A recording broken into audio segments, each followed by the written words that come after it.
Welcome to WebRTC Live.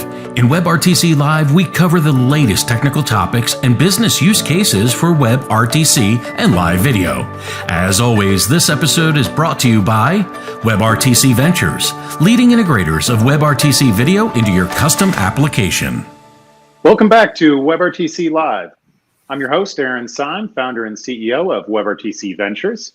WebRTC.Ventures is a custom design and development agency focused on building live video applications.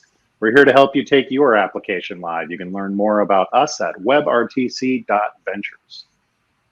In today's episode of WebRTC Live, Chris Allen, CEO at Red 5 Pro, is going to discuss experience delivery networks with us. And with the growth of remote events, interactive broadcasting use cases, I'm really excited to learn more about Chris's experience with these multi-directional networks. So thanks so much for joining us today, Chris. Thank you. Thanks for having me, Aaron. No, it's a pleasure to have you here. So we've talked a little bit about this term experience delivery networks. Maybe start by defining that for us and give us an idea of some use cases, please. Yeah, so we kind of think of it as a new architecture for scaling WebRTC applications, or more specifically streaming applications, right? WebRTC is this one protocol that can work over it. And a lot of the use cases we're looking at are kind of these interactive live video streaming. We think of it as everything from like live video chat with watch parties where you're watching a live stream of a sports event, everything down to streaming of content, like more serious stuff. Like we're working on an early project where you're streaming from an ambulance, right? So that it can go to a doctor's office and with 360 video, that sort of thing. Or, oh man, there's just so many of them. It's interesting because prior to COVID, probably the only like true interactive, like live experience that really, or hybrid event that really needed live was like live auctions. And now we're kind of moving into this world of like, everything is sort of like that. You know what I mean? Yeah, exactly. I mean, it's as you had said to me in a prior conversation, it's a lot more than just hybrid events or doing virtual experiences. And I mean, you already mentioned one there, kind of streaming video from an ambulance, I think is a really fascinating use case. The other thing I remember you saying to me was about it's really a lot of times when we talk about like scaling WebRTC, we're really thinking about the egress, how many viewers can we get and how live can they see everything. But you in this sort of XDN and multi-directional network, it's also about scaling the ingress, right? And how many people can send in video real time to it. So it's a really interesting range of use cases that you're talking about here. Yeah, and so there are a lot of use cases where it's all about the ingest, right? We've got one company who's doing like proctoring of exams, and at that moment they have all these students just being like with their webcams captured while they're taking this test. And, they've got an AI system on the back end, which will detect, whether they're doing something wrong or somebody's cheating or whatever. And then very few people will actually go and view those streams. So that use case is all about like having, 10,000 students all at once streaming all ingest, and very few people watching them. But it's surveillance kind of use cases where it's like traffic cameras, doing a pretty interesting project with FLIR. Actually, it's Teledyne FLIR now because they just got acquired. But Caltrans, like traffic cameras, and then being able to do monitoring of that, and then also remote incident streaming from iPhones, actually, so that they can actually get those views into the main command center where they can view this stuff. So, for us, it's really all about both the ingest and the egress, and they should be treated equally. And it's interesting because I think a lot of people have been thinking of, there's basically been two camps, right? There's the broadcast camp, and then there's like the video chat camp, I guess, for lack of a better term. Sure. And, obviously WebRTC has been used from the very beginning for kind of a video chat application. And then people have more recently been looking at it as a broadcast kind of, one of many capabilities. But we've seen very few look at it as a holistic, hey, in and out is just as important, and what kind of applications are possible once you do that. And I would even argue that it goes beyond video, because video is just kind of our current medium, right, which is really important. We've got a lot of groups that do audio only, but I think, as we're moving into this more, we're doing a lot of work in 3D, actually, in Unreal Engine and Unity and stuff like that with a few different customers. And then that's all about these like 3D environments. Right. Like my background here is like completely 3D. See, it's not a fake backdrop. You're in the real world right now. Now you're seeing a really amazing immersive technology at work. No. That's right. Yeah, my virtual background is so good that I can touch it. Oh, see, there you go. Yeah, So yeah, we both have very, very realistic virtual backgrounds. Perfect cropping too, right? It's amazing. Right. No, but this is. I do think that these type of things are going to become more the future, and a lot of people are like, Zuckerberg with Facebook are calling it the metaverse. I do think that that's kind of where we're moving. Yeah, I would even argue there's some people that even say that kind of we're in that now. It's like people are living their lives online, whether it's in these like, immersive games or even just like, I would say Zoom calls and everything else, and doing hybrid work kind of situations and everything else. So, yeah. Yeah. I mean, it certainly feels like we're living in an alternate reality sometimes with the pandemic, but we don't need to go full Joe Rogan on this podcast and and explore whether we're living in a simulation. But I think it is really fascinating to me, the opening up of these different use cases and treating the ingest and the egress the same as you said. So it's pretty interesting because even just last night, right? So Silvio is our main biz dev guy. He actually lives like only like 45 minutes away from the office, right? And we ended up meeting a client for dinner last night, right? And it was just kind of weird, like, because we're like, what do you say? Nice to meet you, or like not? Because we actually never met in person, just because hired him during the pandemic, and then so it's just weird, like shake hands and like, what do you say? Sure, absolutely, yeah, exactly. So maybe you can tell us a little bit more about the technology behind this. Let's. I know you've got a presentation. Maybe we should go ahead and jump into that. For those watching us live today on WebRTC Live, just remind you can ask questions in the chat anytime. And if we don't get to them during the presentation, we'll come to them at the end. But Chris, I'll go ahead and turn it over to you for a little bit. All right. Thanks, Aaron. All right. So hopefully everybody's able to see my screen now. So what we're talking about is the XDN, and we really look at this as an architecture design. And really what we were setting out to solve was the problem with live. Initially, it was kind of like this scale problem on one-to-many broadcasts, and CDNs were coming up short. But then we started realizing, it was all about the latency. So that's kind of the number one problem. And I'm sure most of you guys know that like HLS or MPEG-, these kind of HTTP-based protocols, even when they're optimized for low latency, they're kind of measuring those in seconds, like 3 to 5 seconds of latency. Which breaks down, especially when you have high levels of interaction. But the other thing, the problem with that approach is it's also one-to-many, and it's only goes one direction. And so, as Aaron and I were discussing, really one of our important aspects of the platform is the fact that you can go multi-directional. And then the third problem with the CDN approach is that it does not sync with the data. There have been various groups kind of focus on various aspects of these, but never kind of looking at it as a holistic thing.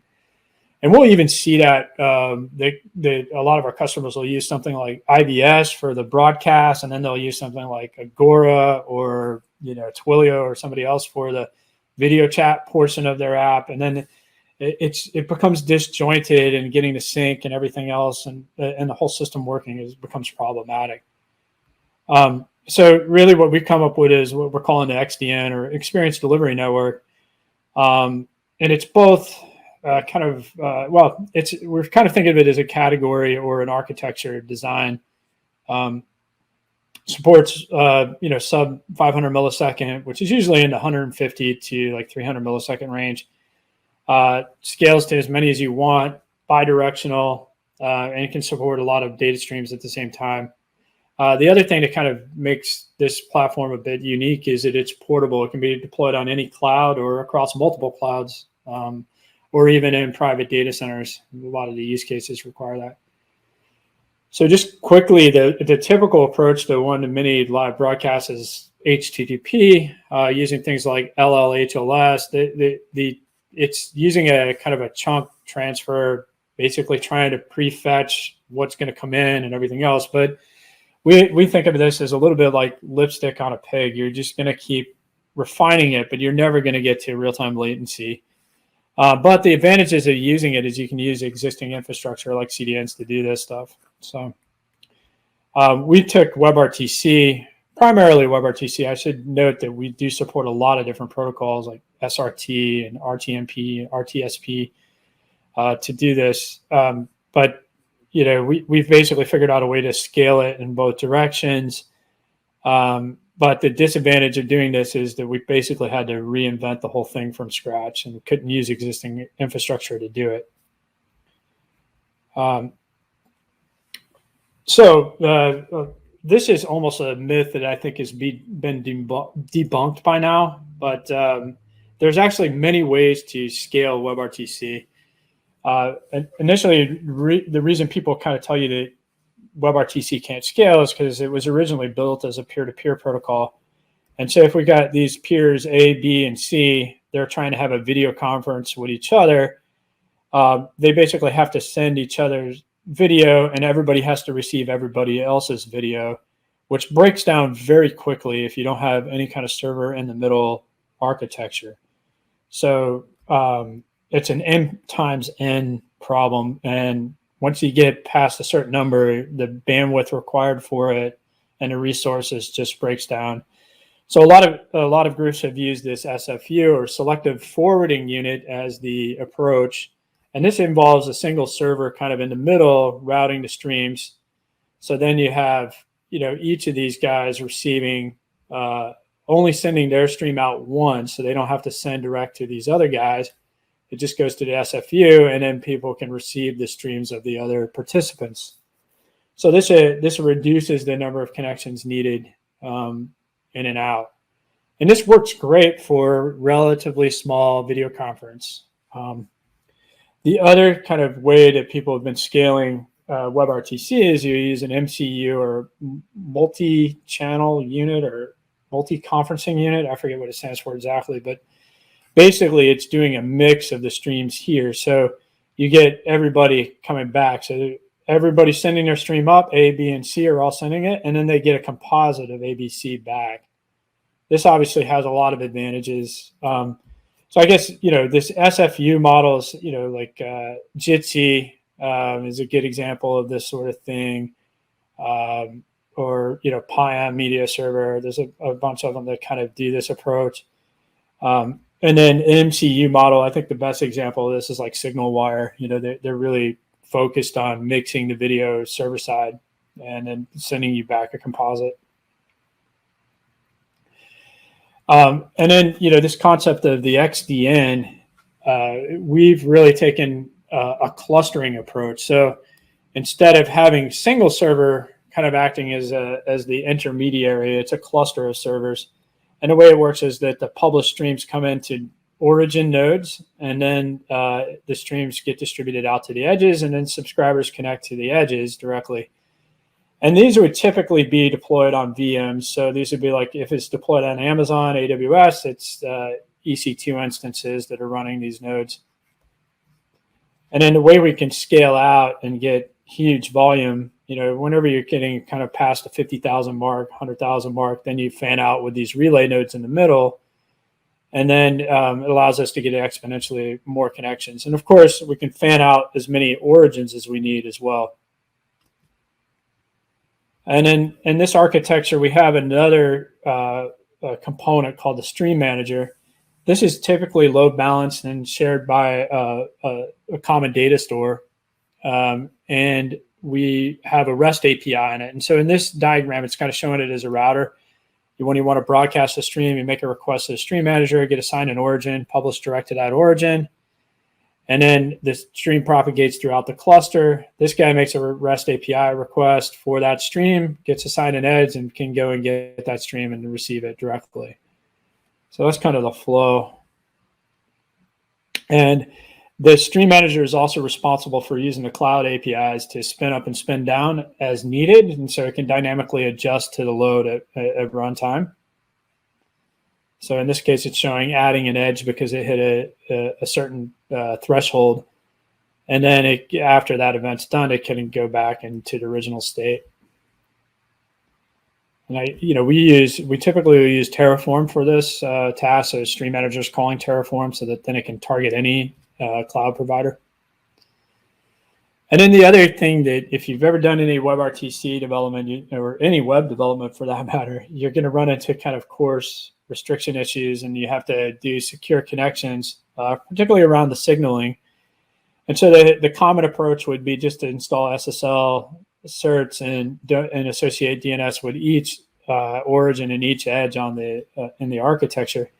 But if they're spinning up and spinning down, that doesn't scale very well.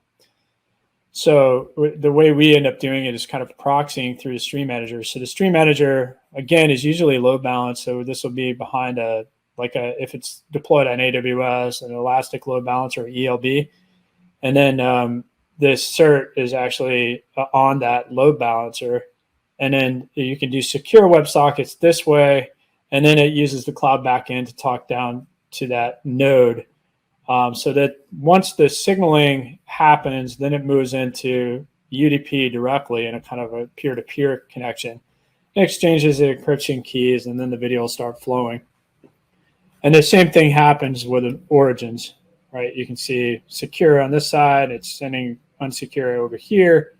And then once the video starts flowing, it's pushing the video direct to that origin. Just another view of it. The other thing that we take advantage of in this architecture is RTCP, which is the real-time control protocol, which is part of the WebRTC spec. And a peer-to-peer system, there's lots of messages going back and forth, but one of the important ones is this REMB, or receiver estimated bandwidth. And basically that's saying, hey, I can't keep up with the bandwidth that with the video you're sending me. So can you please ramp it down to this very specific thing? And then we can use that to, change the encoding of the videos and something else. Now, of course, in a one-to-many scenario, that doesn't work too well, or when you have this cluster in place, because you can't just go tell the publisher to ramp down, because then everybody else will receive a lower quality video. And that actually is a strategy for a lot of SFU implementations, is they'll try to move to just the lowest common denominator. But in our case, we tend to use a transcoder node.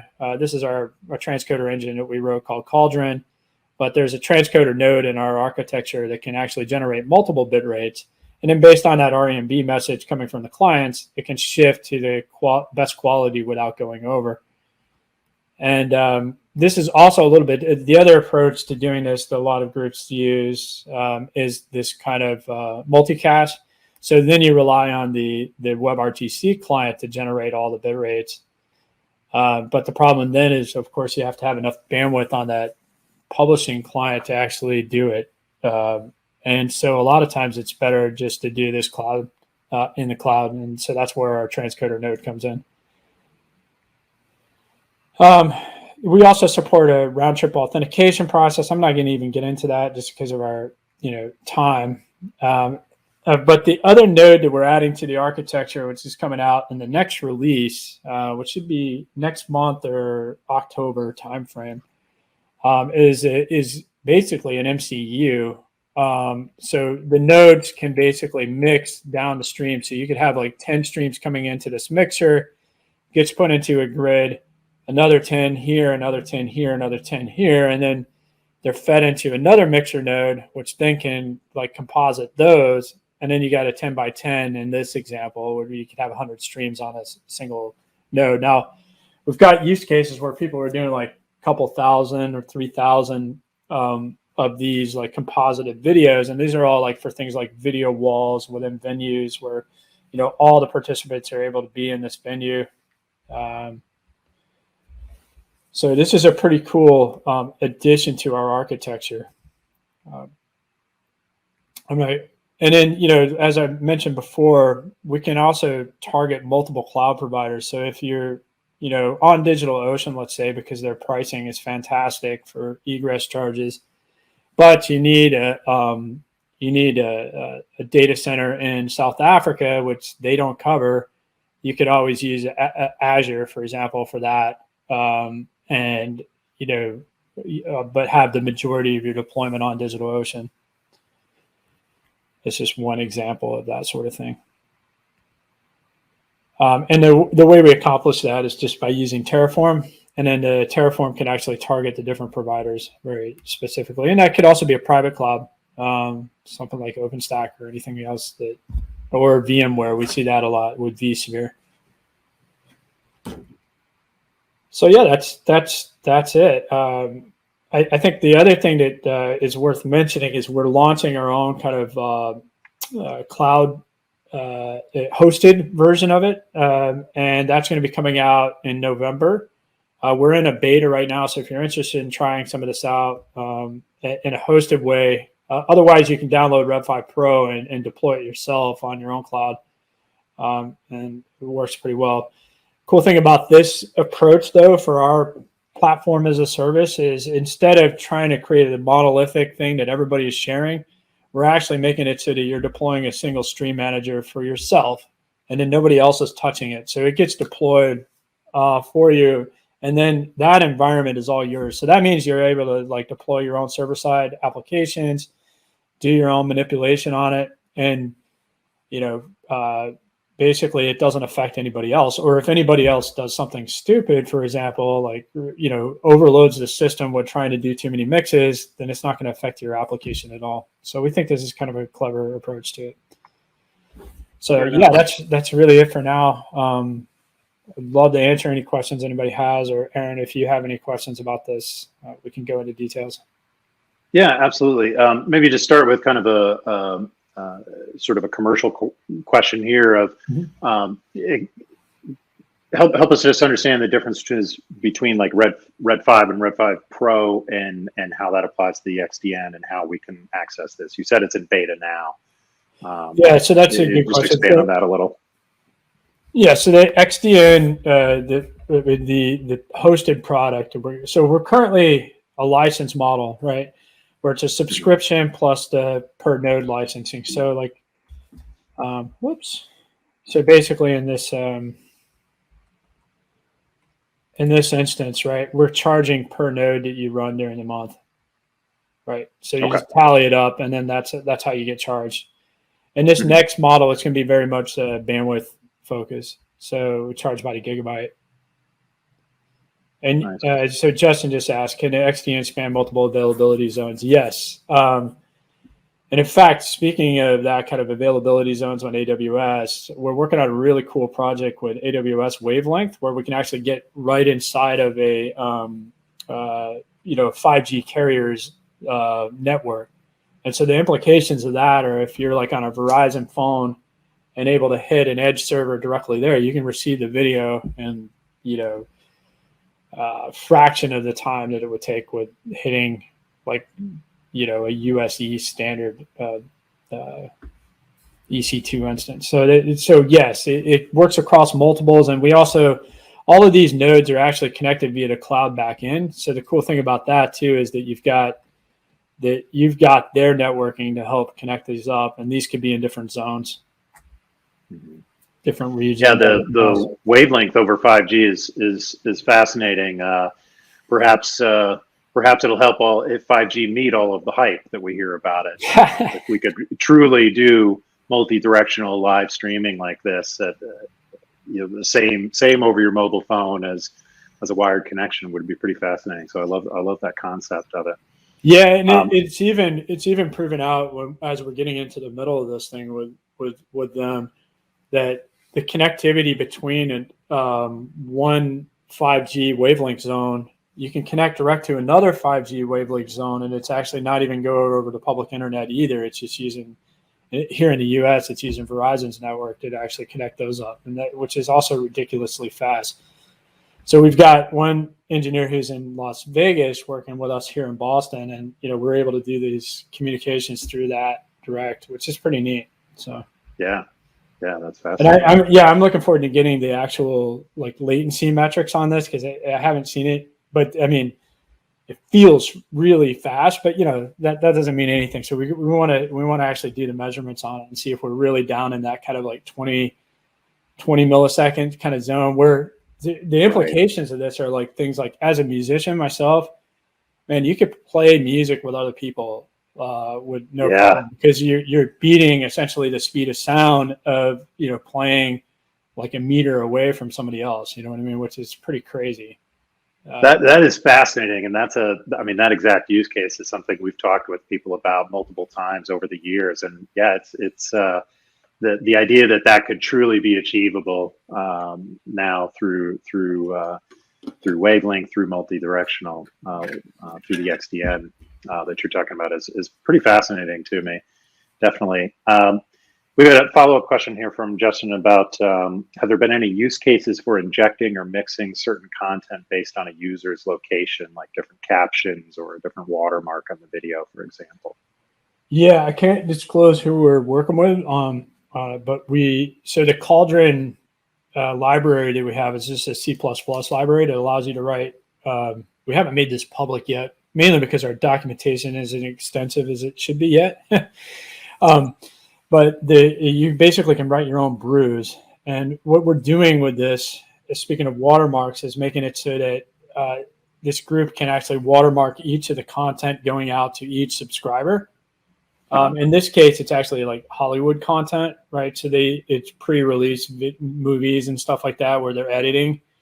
And so in this case, they don't want that stuff leaking. And so these things are getting watermarked in real time per user who's receiving it. And then, the implications of that are also that, look, you can do targeted advertising, injections right into the streams, all kinds of other really cool stuff. And, kind of speaking of this like new metaverse world, I think that's going to be an important factor. Like if you need to change your perspective on a live concert in 3D, you need to be able to send that person very unique video, right? It's like completely different. Yeah, absolutely. Or maybe it's not video, maybe it's point maps or whatever they're doing, at that point. Sure. No, very cool. Yeah, and speaking of security, a question I had was, can you do like a full end-to-end encryption in this sort of model? We do decrypt it on the server side to be able to push to the other nodes and then re-encrypt. But yeah, I mean, WebRTC by default is encrypted. End-to-end encryption, we're actually playing with that concept, but the problem is we need to be able to move this stuff around, and to do that, we need to decode it. But we figured out a way that we can actually pipe it along, but the problem is we can't rip it out of the WebRTC video channel. So we've implemented a pure data channel version, and then we can rip it out and then use a separate decode process with MSE. Sorry, I'm probably getting like way too deep in the weeds, but the cool thing about that is it does mean full from the source to the other end is fully encrypted, and nobody can view that stream. And the reason we went down this path, I'm probably revealing a bit much, but is that we thought, how cool would it be if we could decentralize every node in the architecture so that anybody could run them, and they would never be able to rip the content that's flowing through it. So we've actually got a working prototype of this actually working. So very cool. So that could maybe give you a hint of where we're going with this stuff. So yeah. Excellent. Well, we won't ask you to reveal more, but looking forward to seeing it.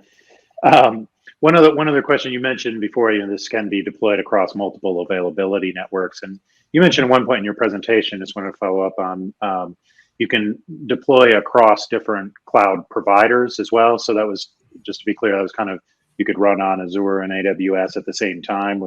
Yep. That's right. Cool. I mean, you would have to pick. You have to pick where you want to put the stream manager. So that needs or the cluster of stream managers. But the nodes themselves can be launched on other ones. So you can have origins on DigitalOcean or GCP, and and edges on each of them, or Azure, AWS. You can mix and match. And we have a lot of groups doing things with. The beauty of Terraform is that you can target all these crazy things. We've got one group that does horse auctions. They do it in Hetzner because they're based in Germany, and that's like a very it's a cloud provider that's based there. Kind of these niche cloud providers. You can go that route. Sure. Interesting. Very cool. Excellent. Well, thanks so much, Chris. I appreciate it. Really appreciate your time and the presentation. I think you definitely put some ideas in my head, and I'm sure for our viewers as well. So really appreciate you taking the time.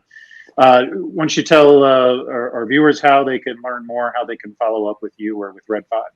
Yeah, so we're at red5pro.com. And please reach out. I'm pretty easy to find on the internet, but use my domain, our domain plus my first name, Chris @ and you can find me via email too if you want. Perfect. Excellent. All right. Well, thanks again for joining us, Chris. And thanks all of you for watching this episode of WebRTC Live. We'll post this video to YouTube soon, as well as to our blog at WebRTC.Ventures.